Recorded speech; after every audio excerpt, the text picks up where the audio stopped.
don't kick up a fuss when Jasper Sutton's childhood sweetheart final part. You're amazing, Jazzy. Here's a kiss. Cut it out, Jasper scolded, pretending to be annoyed. At least he hadn't forgotten his girlfriend was sitting in the back. He shot her a mock glare. Act your age, will you? Kathy is right here. Kimberly widened her eyes, putting on an innocent, pure expression. Kathy, Jazzy and I grew up together. I see him as my elder brother. You don't mind, do you? I pulled a blanket over myself, forcing a cold smile. Oh? Do you kiss your brother like that at home too?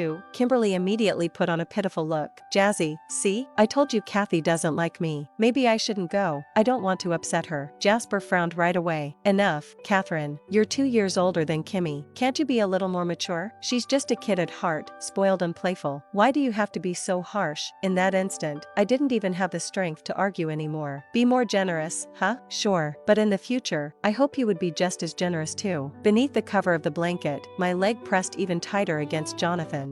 As the car jolted slightly again, my knee and calf brushed against him once more. Suddenly, his long, warm hand slid over and grabbed my thigh. His palm was hot against my cool skin, and that warmth seeped into me, wave after wave. In that fleeting moment, my senses felt magnified 1,000 times over. I could even feel the faint calluses on his fingers, calluses from years of holding surgical scalpels. I could feel the subtle friction as the pads of his fingers grazed my skin. So, I couldn't help but glance back at him, just a quick look. But it was enough to catch him sitting upright, his shirt collar neatly buttoned. Yet, his Adam's apple bobbed sharply, betraying his tension. From the side, those razor-sharp contours of his face were strikingly handsome. It was the kind that made your heart skip a beat without warning. Jonathan was an outlier in Jasper's social circle. If it weren't for some roundabout family connection between them, a man like him, cold, indifferent, and obsessed with cleanliness, would never mingle with this crowd. After getting together with Jasper, I naturally got to know him too. But every time we met, it was nothing more than a polite nod and greeting. He liked silence, wasn't much of a talker, and his personal life was as blank as a sheet of paper. At gatherings, while others played cards or sports, Jonathan often left early. If he stayed, he'd sit alone on a corner couch, eyes closed, resting quietly, never joining the lively chaos around him. Jasper used to joke about it. My cousin is practically a monk, pure and untouched. He's 27 and probably never even been with a woman, but he's gotten better this past year. Invite him to 10 gatherings, and he shows up to 3 or 4. If it was a few years ago, you can forget about it. You'd never even catch a glimpse of him. I'd actually heard of Jonathan back in college and had even seen him from afar a few times. To me, he always seemed like the kind of man girls fantasize about for their first crushes. Distant, unattainable, a moon hanging high in the sky. We never had much contact, except for a couple of times when I went to the hospital due to discomfort in my bosom. By coincidence, I ended up with an appointment